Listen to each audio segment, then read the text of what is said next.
नमस्कार साथियों, आशा करता हूँ सभी खुश होंगे, स्वस्थ होंगे और मस्त होंगे।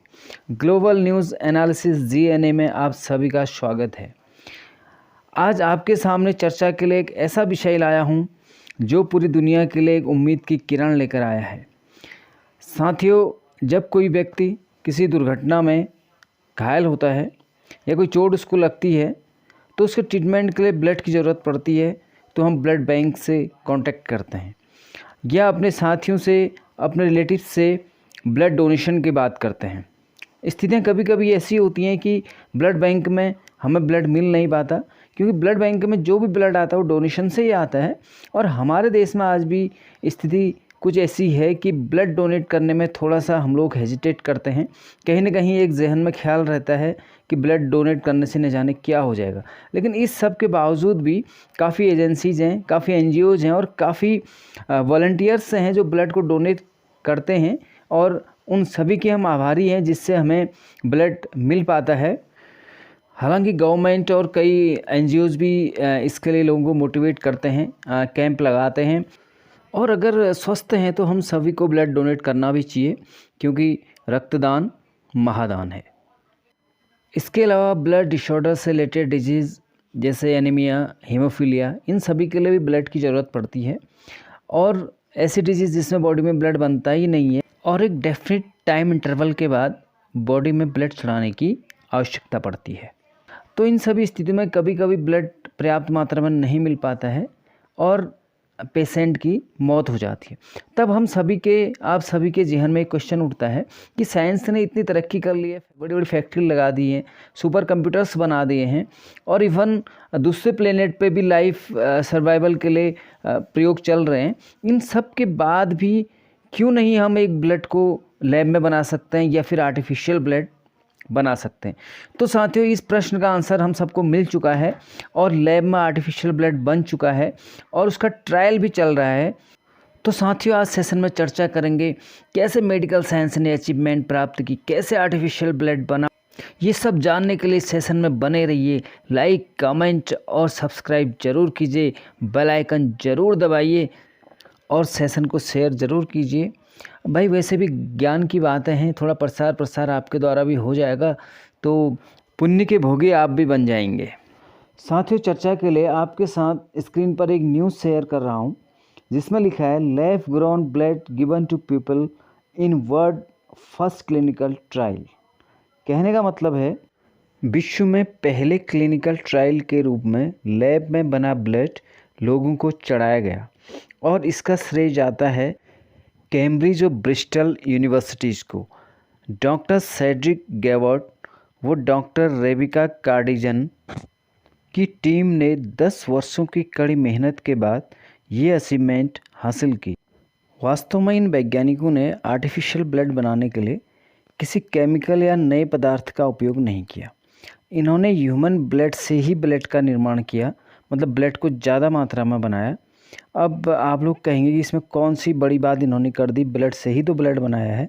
एक्चुअली इन्होंने बड़ी नहीं, बहुत बड़ी चीज़ यहाँ पर करके दिखाई है। ये सारी चीज़ आप पूरे सेशन को देखने के बाद समझ जाएंगे, इसलिए सेशन पे बने रहिए। लाइक कीजिए, शेयर कीजिए, सब्सक्राइब कीजिए, बेल आइकन ज़रूर दबाइए। साथियों, इस पूरी प्रोसेस को समझने से पहले मैं आपके साथ कुछ डेटा और जानकारी शेयर करना चाह रहा हूँ। WHO की एक रिपोर्ट के अनुसार विश्व में हर साल 118.5 करोड़ यूनिट ब्लड डोनेट होता है, जिसमें से 40% डोनेशन हाई इनकम देशों में होती है, जहां सिर्फ 16% आबादी रहती है। अब अगर बात करें गरीब देशों की, तो लो इनकम कंट्रीज़ में 54% ब्लड ट्रांसफ्यूजन 5 वर्ष से कम उम्र के बच्चों में होता है, जबकि हाई इनकम कंट्रीज में यह ट्रांसफ्यूजन टोटल ट्रांसफ्यूजन का 76% 60 वर्ष से अधिक उम्र के लोगों में होता है, क्योंकि इस एज में बॉडीज़ में कुछ मेजर सर्जरीज होती हैं, तो जिसके लिए ब्लड की ज़रूरत होती है। भारत जैसे देश में ब्लड डोनेशन के और भी बुरे हाल हैं। इमरजेंसी में ब्लड मिलना एक जंग जीतने जैसा है। भारत में हर साल लगभग 1.5 करोड़ यूनिट ब्लड की ज़रूरत पड़ती है, और डोनेशन होता है सिर्फ 1.10 करोड़ यूनिट। डिमांड व सप्लाई के बीच जो ये अंतर आता है, इस अंतर के कारण ज़रूरत पड़ने पर खून न मिलने के कारण भारत में प्रतिदिन 12,000 लोग मौत के मुंह में चले जाते हैं। हमारी नसों में दौड़ने वाला खून RBC, red blood cells, WBC, white blood cells, platelets और प्लाज्मा से मिलकर बना रहता है। इनका निर्माण बोन मैरो में होता है और आरबीसी के ऊपर जो एंटीजन होता है उससे ब्लड ग्रुप डिसाइड होता है। अगर ए एंटीजन है तो ए ब्लड ग्रुप, बी है तो बी ब्लड ग्रुप, ए और बी दोनों हैं तो ए बी ब्लड ग्रुप, और अगर कोई एंटीजन नहीं है तो ओ ब्लड ग्रुप होता है।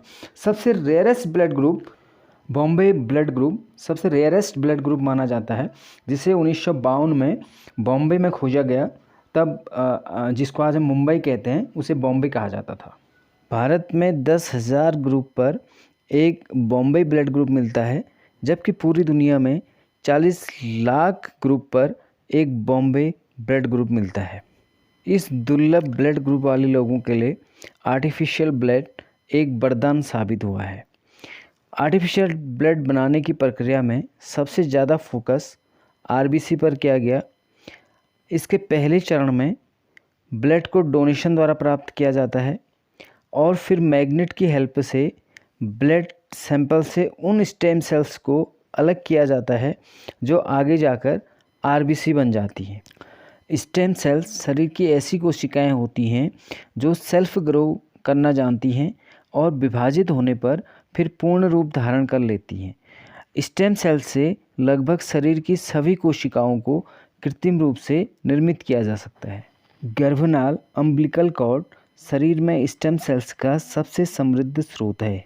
नेक्स्ट स्टेप में स्टेम सेल्स को आरबीसीज में कन्वर्ट किया गया और इस प्रक्रिया में लगभग 3 हफ्ते का समय लगा।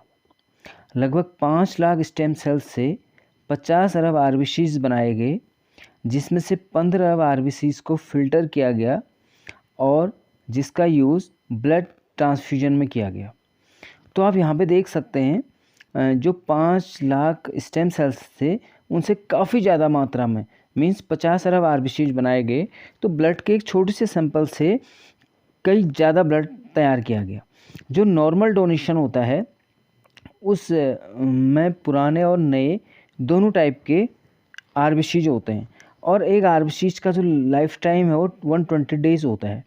तो वैज्ञानिकों का ये मानना है कि जो आर्टिफिशियल ब्लड है उसमें सारे नए आरबीसीज होते हैं और इनका जो लाइफ टाइम होगा वो पूरा 120 डेज़ होगा। पहले चरण में आर्टिफिशियल ब्लड का क्लिनिकल ट्रायल ब्रिटेन के 2 लोगों में किया गया है और इनके सारे बॉडी पैरामीटर्स को नोटिस किया जा रहा है और अभी तक इसके कोई साइड इफ़ेक्ट नहीं देखे गए हैं। और इसके बाद 10 वॉलंटियर्स पे इसका टेस्ट किया जाएगा और उनको 4 महीने के अंतराल में 2 बार ब्लड ट्रांसफ्यूजन किया जाएगा, जिसमें एक सामान्य और दूसरा लैब में बना हुआ आर्टिफिशियल ब्लड होगा। इससे ये पता किया जाएगा कि जो आर्टिफिशियल ब्लड है वो बॉडी में कितने समय तक बना रहेगा और फ्यूचर में आर्टिफिशियल ब्लड बॉडी के कितने पार्ट्स तक पहुंच रहा है ये चेक करने के लिए इसमें रेडियो एक्टिव सब्सटेंसेस ऐड किए जाएंगे, क्योंकि रेडियो एक्टिव सब्सटेंसेस जो रेडिएशन एमिट होता है अल्फा बीटा गामा रेडिएशन, इससे आसानी से ट्रैक किया जा सकता है कि ब्लड बॉडी के किन किन पार्ट तक पहुंचा है। साथियों, आर्टिफिशियल ब्लड पूर्ण रूप से यदि व्यवहारिक जीवन में उपयोगी सिद्ध होता है तो यह खून की वैश्विक कमी को दूर करने में कारगर तो होगा ही, साथ ही खून की कमी से होने वाले असाध्य रोगों के इलाज वो दुर्लभ ब्लड ग्रुप के लिए एक वरदान साबित होगा और इस सदी की वैज्ञानिक उपलब्धियों में से एक सर्वश्रेष्ठ वैज्ञानिक उपलब्धि होगा। इस खोज से जुड़े हुए वैज्ञानिकों को हम भविष्य में इसलिए याद कर पाएंगे कि हो सकता है इस फील्ड में दिया जाने वाला नोबेल प्राइज़ इन वैज्ञानिकों को दिया जाए। साथियों, आपको सेशन कैसा लगा कमेंट ज़रूर कीजिए। सेशन में बने रहने के लिए आप सभी का तहे दिल से धन्यवाद। लाइक शेयर सब्सक्राइब ज़रूर कीजिए, बेल आइकॉन घंटी ज़रूर दबाइए जिससे मेरे दिमाग की घंटी बजते रहे और मैं आप लोगों के लिए राष्ट्रीय अंतर्राष्ट्रीय साइंस और टेक्नोलॉजी से संबंधित ऐसे वीडियोस लाता रहूं। जय हिंद, जय भारत।